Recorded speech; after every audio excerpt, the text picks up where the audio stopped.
মদনপুর গ্রামের দক্ষিণ দিকে এক পোড়ো বাড়িতে বাস করত চম্পা নামের এক ডাইনি, যাকে কেউ কখনো দেখেনি। গ্রামের লোকেরা তাকে আয়না বুড়ি বলেও জানত, কারণ তার একটি বিশেষ জাদুর আয়না ছিল। ডাইনি তার এই জাদুর আয়না দিয়ে মানুষজনকে বন্দি করে রাখত। ওই গ্রামের উত্তর প্রান্তে এক ছোট্ট কুঠিরে বাস করত বুবু, ঝুমকু আর তার মা। বুবু ছিল খুব দুরন্ত এবং চটপটে, আর ঝুমকু ছিল ঠিক তার উল্টো, শান্ত স্বভাবের লক্ষ্মী মেয়ে। বুবুর একটি বদ অভ্যাস ছিল, সে যেখানেই যেত কিছু না কিছু চুরি করে আনতো। একদিন ঝুমকু বুবুকে ধমক দিয়ে বলল, দেখ বুবু, অন্যের জিনিস চুরি করা একেবারে খারাপ অভ্যাস। বুবু হাসতে হাসতে বলল, আরে দিদি, আমি তো একটু মজা করি, ওটাকে চুরি বলে না, ওটা হচ্ছে খেলা। দিনের পর দিন বুবু তার এই মজার খেলা খেলতে থাকে, কিন্তু সেই মজার খেলা একদিন এমন জায়গায় গিয়ে পৌঁছালো যেখান থেকে ফিরে আসা প্রায় কঠিন হয়ে গেল। এক সন্ধ্যাবেলা বুবু খেলতে বেরিয়েছে, আর ঠিক সেই দিন ঝুমকু বুবুর পিছন করতে লাগলো যে বুবু আদতেও কিছু চুরি করে আনে কিনা। বুবু হাঁটতে হাঁটতে গ্রামের শেষ প্রান্তে গিয়ে পৌঁছালো আর ঢুকে পড়ল গ্রামের এক ধ্বংসপ্রায় বাড়িতে, যা সবাই চম্পা ডাইনির বাড়ি নামেও জানত। বাড়িটি ছিল খুব ভয়ানক। বুবুকে চম্পা ডাইনির বাড়িতে ঢুকতে দেখে ঝুমকু থমকে দাঁড়ালো। ওরে বাবা, বুবু ওই পুরো বাড়িতে কেন গেল? ওটা তো চম্পা ডাইনির বাড়ি। যাই যাই, বুবুকে ওখান থেকে বের করে আনি। ঝুমকু ভয়ে ভয়ে সেই ডাইনির বাড়িতে প্রবেশ করলো, আর ঢুকেই দেখলো বুবু একটি ঘরের ভিতর ঢুকে চুপচাপ পাথরের মতো দাঁড়িয়ে আছে, যেন তাকে কেউ বশীকরণ করে রেখেছে।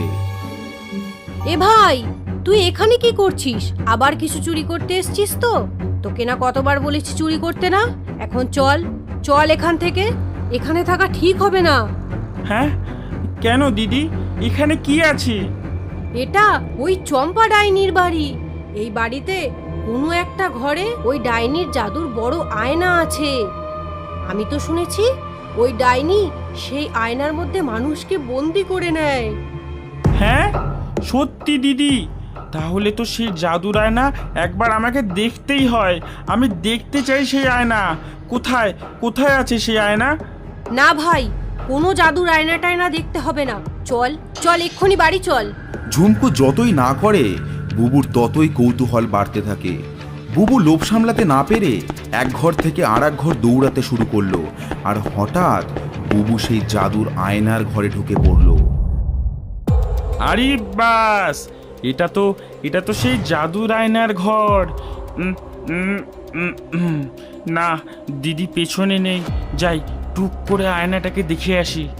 বুবু আয়নাটার সামনে গিয়ে বলল, হ্যালো আয়না দিদি, আমি কি সুন্দর? কিছু বলো না, চুপ করে আছো কেন? এই বলে বুবু সে আয়নাটাকে ছুতে যাবে, তখনই আয়নাটি থেকে একটি আলো বেরিয়ে আসলো, আর সেই আলোর মধ্যে থেকে একটি কণ্ঠস্বর ভেসে আসলো। তুই সুন্দর না, তুই তো চোর, লোকের জিনিস চুরি করিস তুই। আয় আয় আমার জাদুর আয়নার দুনিয়ায় আয়। ঝুমকু চিৎকার করতে করতে সেই জাদুর আয়নার ঘরে এসে পৌঁছালো এবং দেখলো চোখের পলকের মধ্যেই সে আয়না বুবুকে তার ভেতরে টেনে নিয়েছে। ভাই ভাই ভাই, কোথায় চলে গেলি তুই? এই এই জাদুর আয়না ফিরিয়ে দাও আমার ভাইকে। ঝুমকু আয়নার দিকে তাকিয়ে কাঁদতে থাকে, আর ঠিক সেই সময় এক ভয়ঙ্কর হাসির সাথে এক ডাইনির প্রকট হয়। সে কি ভয়ানক দেখতে ডাইনিকে! বিশাল বড় বড় সাদা ঝাঁকড়া চুল, নোংরা দাঁত, আর হাতে তার জাদুর লাঠি।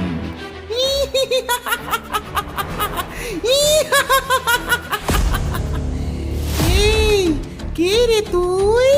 আর এইখানে কি করছিস? আমার ঠিকানা কি করে খুঁজে পেলি? কে বল, কে বললো তোকে যে আমি এখানে থাকি? বল বল বলছি, তাড়াতাড়ি বল, না হলে তোর গর্দান নেব।